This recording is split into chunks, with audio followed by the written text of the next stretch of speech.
Welcome back. I'm Mike Favetta here with Cara DeFalco. You're watching the New Jersey Morning Show. The New Jersey Transit Board of Directors just approved a 15% fare hike, the first in nearly a decade.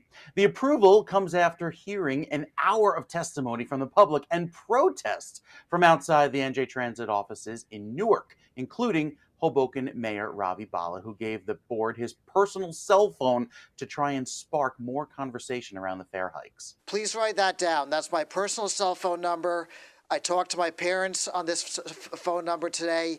It's the only phone I have. If you are not a rubber stamp of the governor's policy, call me and tell me why not. But if you vote for this fare increase because Trenton wants it, then I don't see it any other way, because what's happening here right now, and you see the people in this audience, what they want is not a fare increase. They want fairness. Is there anything wrong with fairness? You know what? I think it's interesting that he gave folks his personal cell phone number. That's a bold move for any politician, especially these days. But I mean, we're looking at just inflation across the board. Gas is getting more expensive. We're about to go into the summer gas prices. Now NJ Transit's raising the rates. I don't know how much more people can take before something else gives. And Cara, I think that just goes to show what the mayor did is how the level of frustration that the people of New Jersey are at, especially given how the service leaves much to be desired with the quality of the service. And then to throw on a fare hike on top of that really puts people out of their mind when you want to ask for more money. So mass transit, again, as we've been talking about, getting more expensive.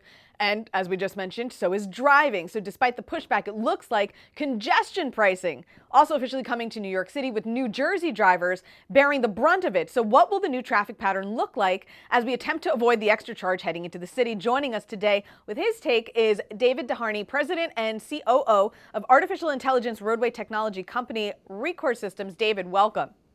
Good morning. Good to be here.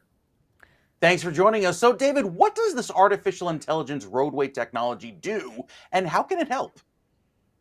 Well, I'll tell you, the roadways across the nation are in serious trouble. A lot of people don't realize this, but they're rated on a report card of about a C- today. And if your child came home with a C-, you'd have a different conversation. And that is the state of our roadways today.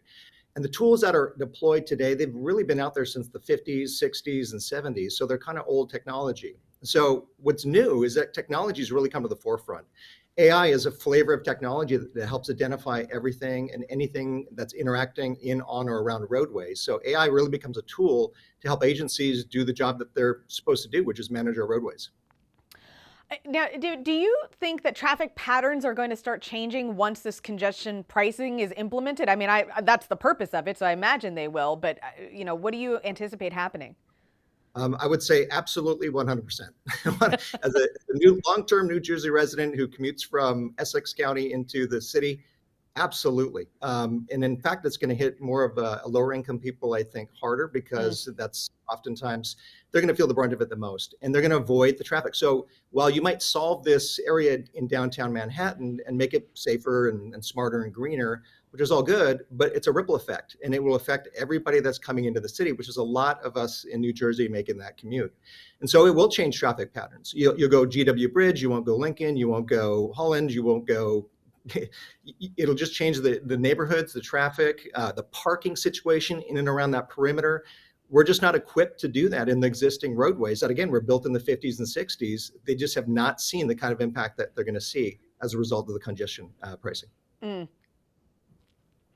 So that kind of begs the question about this AI technology. How can it help the situation? Because this is something that I consider to be a problem with so many larger vehicles on the road. Not only heavier vehicles with the advent of electric vehicles being much heavier, but also the width of vehicles, with SUVs being so popular. A lot of times you can't even drive down a suburban street when cars are parked on both sides of the street, because the opposing driver is kind of afraid they'll clip mirrors or something. So can AI help in that sense?